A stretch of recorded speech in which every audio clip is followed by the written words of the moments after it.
What's up, guys? We are back with another video. This one's about a vehicle we were trying to get and we finally acquired, and this is going to be where we hope to test the 3T platform, which I told you guys we had some 3T content coming, and some of it's here. We have a lot more to show after this as well, updates. So this will be just part one of a vehicle we were trying to get, and for a long time I've been wanting this car, and I was able to finally get it. And very happy that I did. Super clean car, and we have big plans for it actually, so we hope to try and race it in the next few months once we get the engine together. But here's an update on the car that we just acquired. Check it out.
So here it is, TE72 1980 that I've been dying to get my hands on, and finally was able to get a hold of this thing, which I originally know the original owner who built it.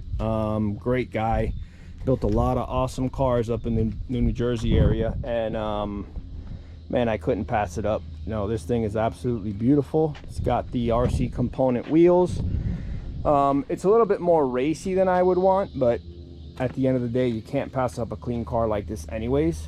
So it's got a full 9-inch rear end in it. It's got a cage, actually has a G-Force 5-speed, but you know, all your old school gauges and stuff like that. Unfortunately, I'm going to sell the motor. I'd like the car to be a little bit more street, so that's my plan for it. And but man, this thing is totally awesome. Get a better shot here with the sun, and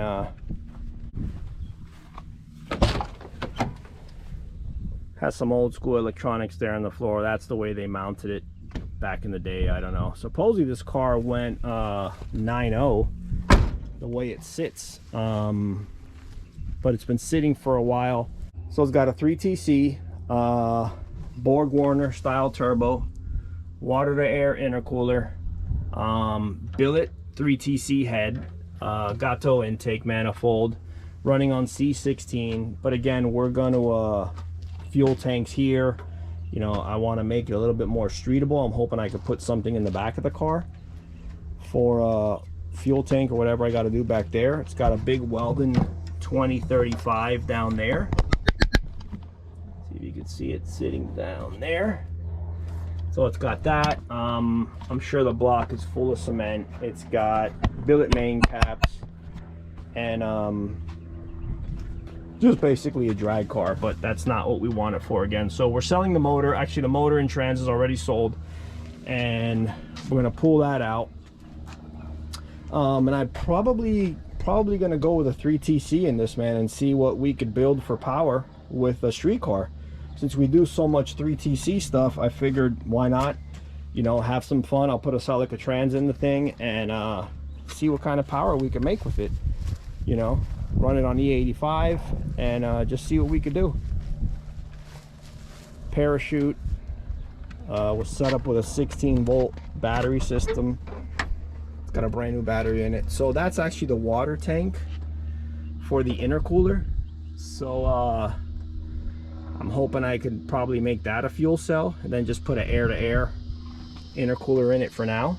And then luckily they made the parachute removable, so I could take that out no problem, put a tag on the car when we want to street drive it, and then put all this back when we want to take it back to the track. So fuel cell looks probably 5 gallon, which, I mean, it's not huge, but it's enough, I guess. It's actually got a mini tub in it as well, which is really cool. Check out the interior. So they reupholstered the seat to accommodate the mini tub in it. It's legal to go 850 with this kind of cage. And man, again, it's just a really, really cool car that I've been dying to get my hands on. All the interior's been redone. You know, let's check out the rear end now. It's got fiberglass bumpers, so kind of cheating there, but it's all good. And there's the rear. It's got a 9-inch rear.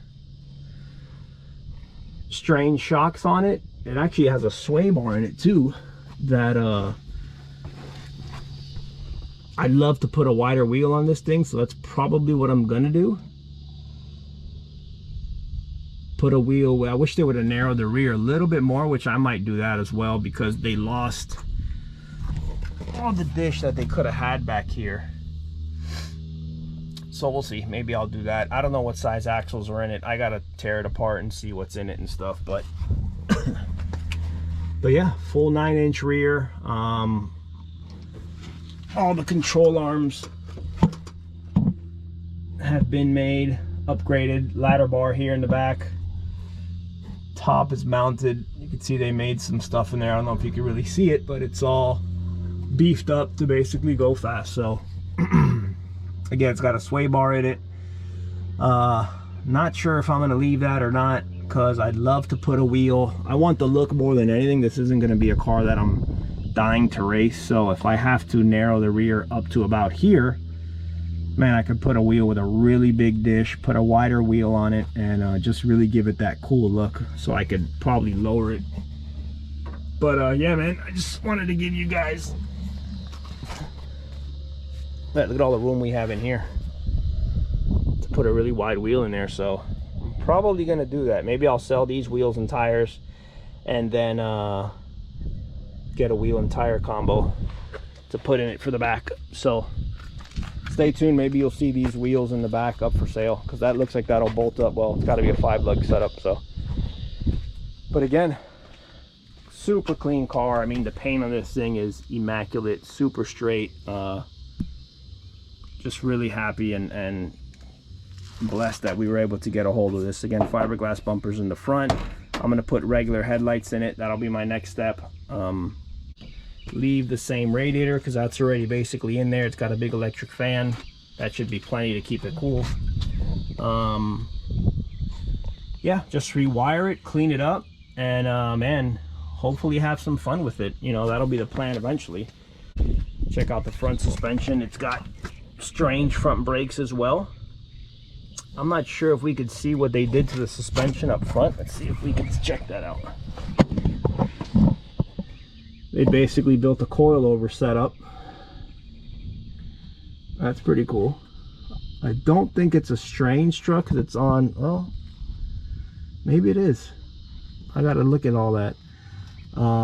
It's got the limiters, so the strut limiters here, so it doesn't extend the front suspension too much when you launch the car.